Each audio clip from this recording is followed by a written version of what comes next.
그리고 뒤에 그 동궁의 육시성 금제공이 한 행보를 놓고 볼 때 동궁 가문에서는 그 사강묘가 문성공 묘소라고 믿었다는 게 확실하다, 저는 그렇게 봅니다. 근데 그 시점이 석축 방궁을 발굴한 지 겨우 5년밖에 안 됐어요. 그러니까 단제로 제사를 5년째 모시는 거예요. 그런데 이제 그런 단자가 나왔으니까 상당히 이제 좀 큰 이슈가 됐죠. 그래서 이제 사람들이 동궁 가문에 찾아가 가지고 뭘 근거로 이렇게 적었느냐, 이게 뭐냐, 근거가 뭐냐 하고 따지고 드니까 자기 가문의 가성을 보여주는 거예요.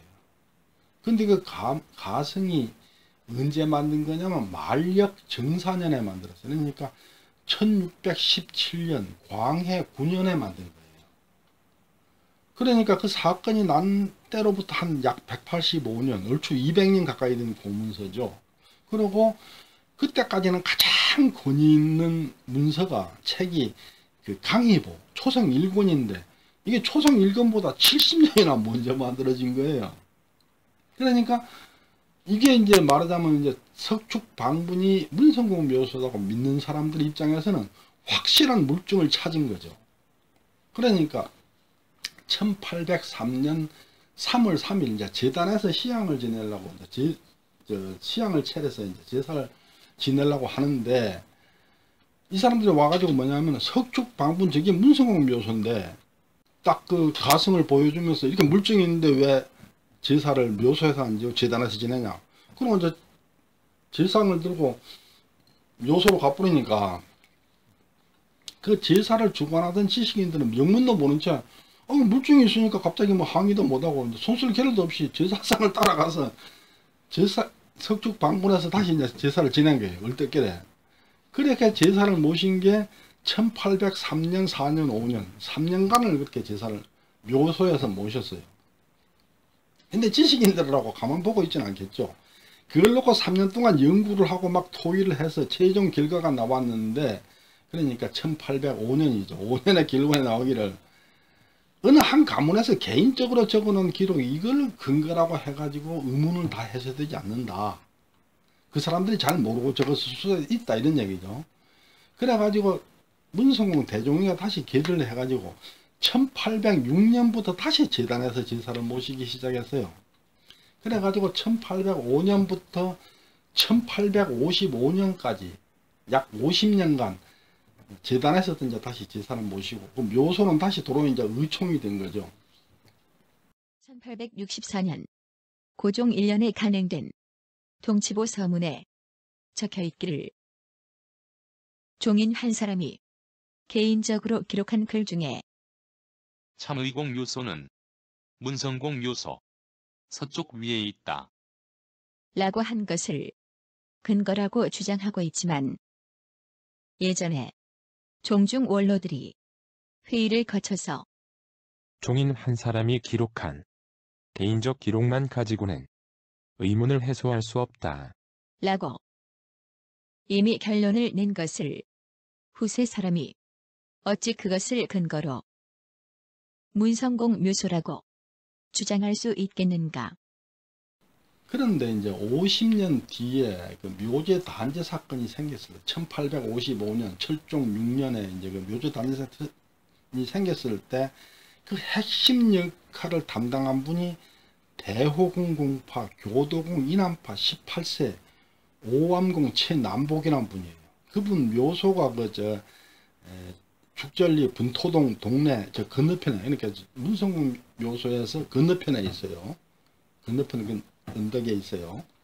근데 이제 그 오암공이 앞장을 서가지고 시향을 묘소에서 모시자고 막 추창을 하고 전국으로 통문을 돌리고 해갖고 이제 말하자면 이제 드디어 이제 묘제 단제 사건이 터진 거예요. 그래가지고 이제 그 했을 때 그 오암공 최남복 이분이 계속 이제 모든 묘제파의 그 행동다장으로 앞서서 그렇게 이제 활동을 했어요. 근데 사실은 이제 그 1855년 그 묘제 단제 사건 터지기 전에도 그걸 문성공 묘소라고 믿는 사람은 거기 성묘도 하고 뭐 벌초도 하고 말하자면 가서 이리 했어요. 해왔기 때문에 그걸 뭐 누가 시비는 안 걸었죠. 자기 생각으로 그렇게 하는 거니까. 근데 1855년에 이제 드디어 이제 그 묘제로 제사를 지내자 하면서 실제로 묘소에서 제사를 지내는 사람이 있어요. 근데 그걸 언제 모시냐면은 한식날 그 제사를 모시는데, 제사 모시는 까지는 뭐 서로가 문제될 게 없었는데 묘소에라 비석을 세우는 거예요. 비석을. 근데 비석을 세우면은 돌에다가 글씨를 새기기 때문에 제사 모시는 정도의 문제가 아니고 그 묘소가 문성공 묘소라는 걸 확정하는 결과가 돼버리잖아요. 종인 남복이 묘소에서 제사를 모시고자 하는 생각에서 호련히 스스로 통문을 만들어서 영남과 호남으로 돌려 의총에다 비석을 세우려고 하니 그것이 과연 경전에서 가르치는 예절에 비추어 온당한 일이겠는가. 묘소에다가 비석을 세우면은 그 묘소가 문성공 묘소라는 걸 확정하는 것가 돼버리니까 그게 문성공 묘소가 아니라고 생각하는 사람들은 가만히 있을 수가 없죠. 그러니까 이제 그 비석을 세울 때 그게 문성공 묘소가 아니라고 생각하는 사람들이 그 비석을 갖다가 숨기고 막 회방을 놓는 거예요. 이제 그 회방을 놓으니까 결국은 싸움이 이제 벌어지게 되고, 그 싸움이 벌어지니까 그걸 이제 고발을 하게 된 거예요. 전주부회라고 고발을 했더니 전주부회에서 판결이 뭐라고 나왔냐면은 그 묘소가 문성공 묘소라고 믿는 사람은 묘소에서 시향을 모시고 그 아니라고 믿는 사람은 재단에서 모시면 될 거 아니냐, 그렇게 해라, 이렇게 판결을 나버렸어요. 그러니까 어찌 보면 그 타성인인 재판관으로 볼 때는 그 지극히 말하자면 상식적이고 논리적으로 맞는 얘기죠. 그런데 그걸 좀 확대해서 생각해 보면은 묘소라고 믿는 사람은 묘소에서 제사를 모셔라, 그 말은 묘소에다가 비석을 세워도 좋다, 이 말이 되어버리는 거죠. 비석을 못 세우게 하려고 싸움을 벌린 단체파 입장에서는 진 거지, 패소한 거죠.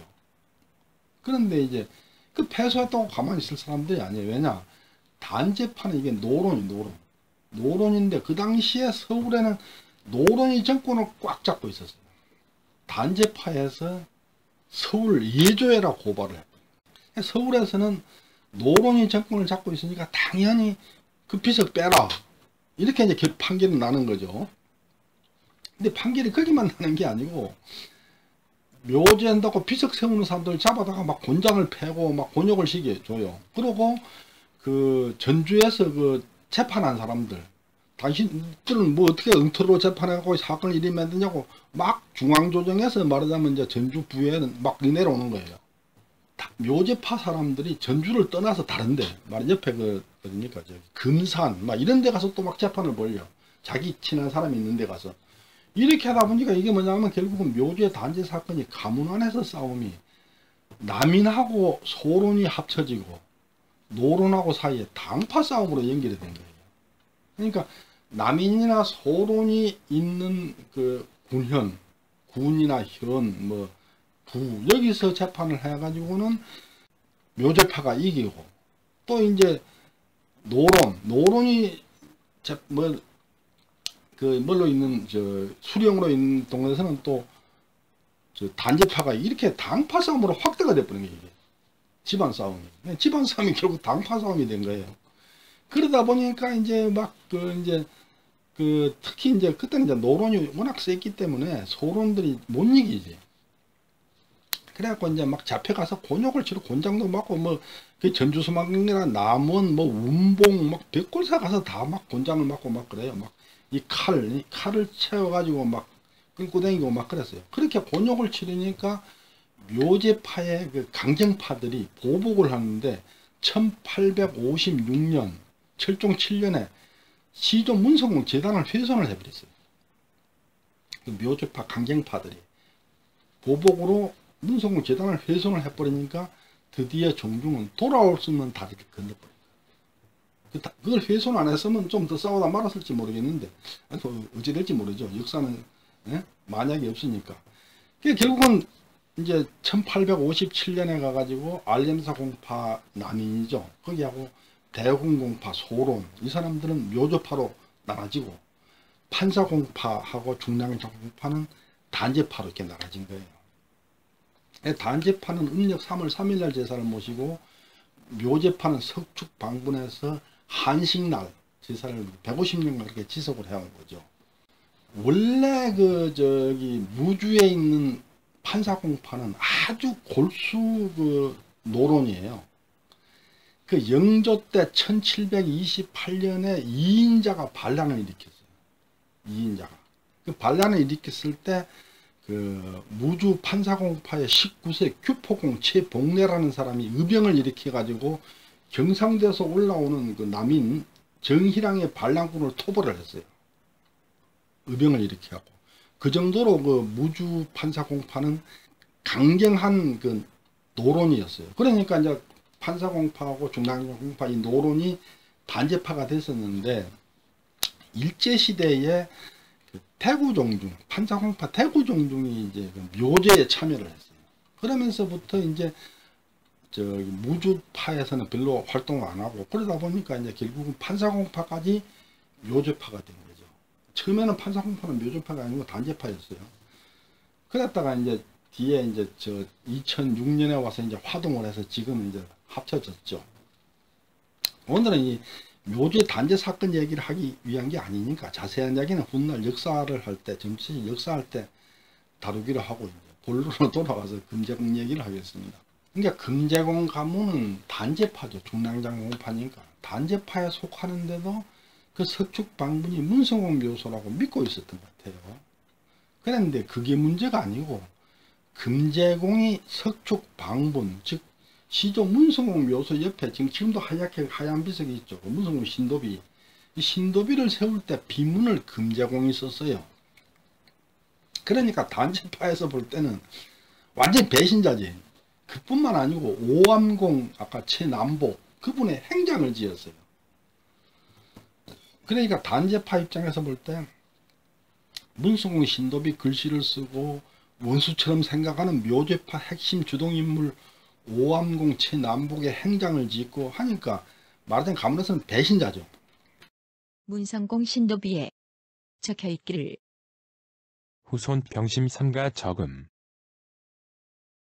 오암공 최남복은 대호군 공파, 교도공인 한파 18세로 묘제파의 핵심 인물로서 맨 처음 동문을 돌려서 묘제로서 시향을 모시자고 주장하였고, 묘제 단죄 사건에서 각 사건마다 중심 인물로서 활동하였으므로 중랑장공파 등 단죄파 가문에서도 그 이름을 모르는 사람이 없을 정도로 유명하다. 금제공은 중랑장공파에 소속한 사람으로서 그런 오암공이 행장을 지었으므로 중랑장공파 가문에서는 배신자로서 취급당하였다. 중랑장공파의 연세 많은 그 원로들을 만나 인터뷰를 해보면은 전주 최학자에 대해서 물으면 막 엄청나게 화를 내면서 핏대를 세워서 격렬하게 비난하거든요. 근데 거기서 문성공 신도비 비문을 적었다든지 오암공 최남복의 행장을 지었다든지 이런 소리는 안 해요. 안 하고 막 비난하는데, 이제 비난의 핵심이 뭐냐면은 옛날 조상 대대로 물려오던 땅을 뽕나무밭으로 했던 그 땅을 다 팔아먹었다 뭐 이런 걸 갖고 막 욕을 하는데, 제가 볼 때는 그렇게 막 열을 받아 말한 거는 아까 말했듯이 문성공 신도비 비문을 썼고 또 행장을 짓고 했기 때문에 그런 거라 이렇게 보죠. 그러니까